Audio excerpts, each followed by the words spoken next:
The Kryven Dominion had a saying, older than their star charts. Know your enemy's reach before you know their name. For 600 years, that saying had never failed them.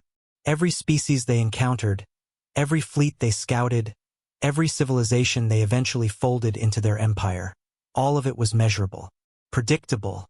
A species' technology grew like a tree, ring by ring, decade by decade.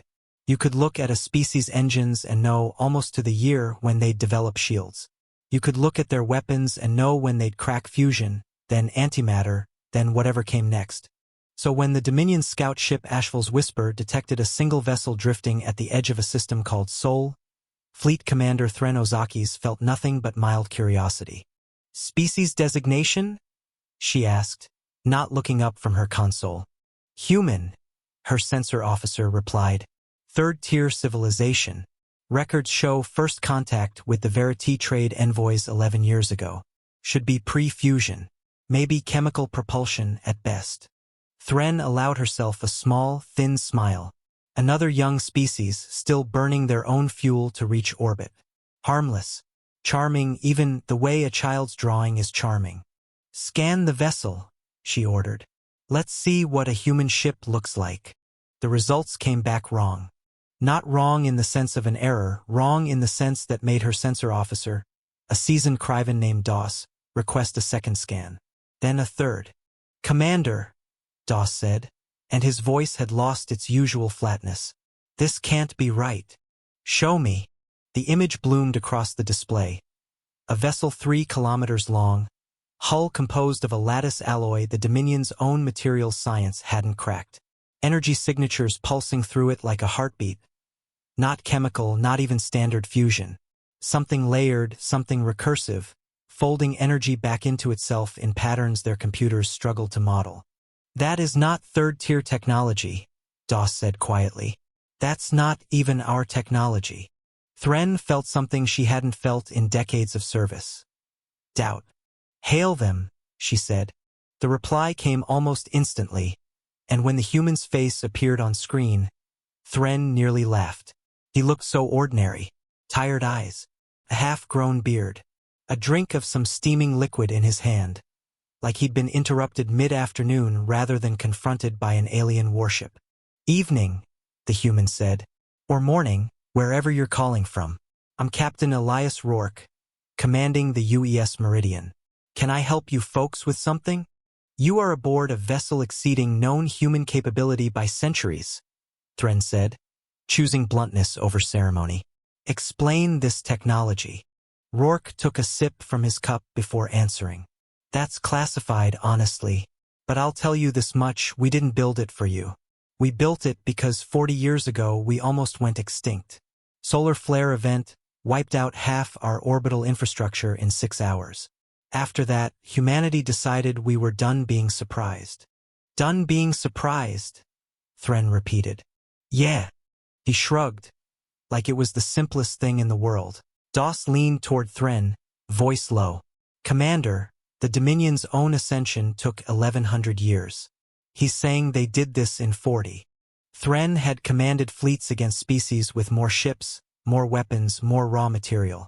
She had never, in 600 years of service, felt the floor shift beneath her like this.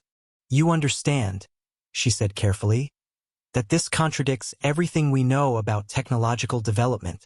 Probably, Rourke said. But here's the thing about humans, Commander, we don't really care what the graph says we're supposed to be capable of. Somebody tells us it can't be done, and about half of us just hear that as a dare. A pause.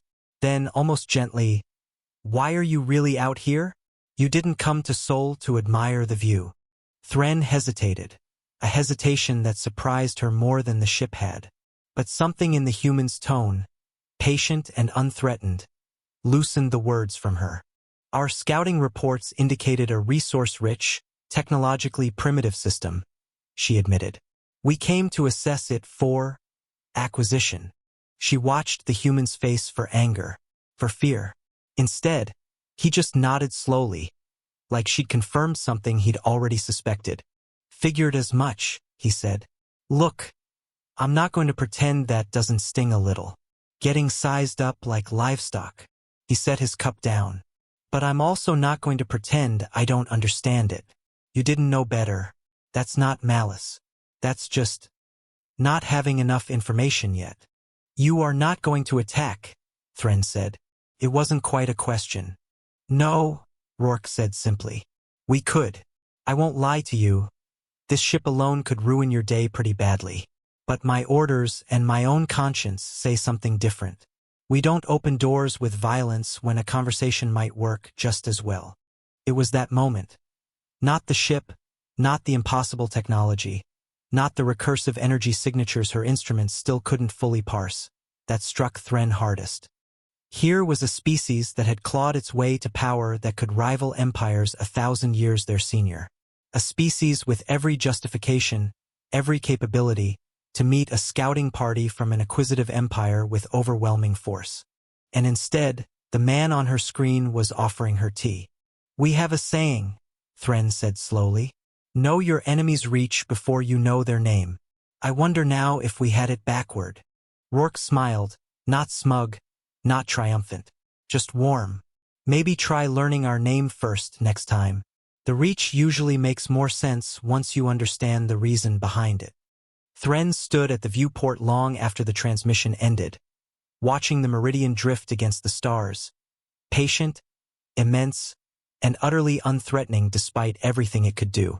She thought of her own species' long, careful climb through the centuries, rings on a tree one by one, cautious and measured. And she thought of humanity, a species that had stared into its own extinction and, rather than break, had sprinted.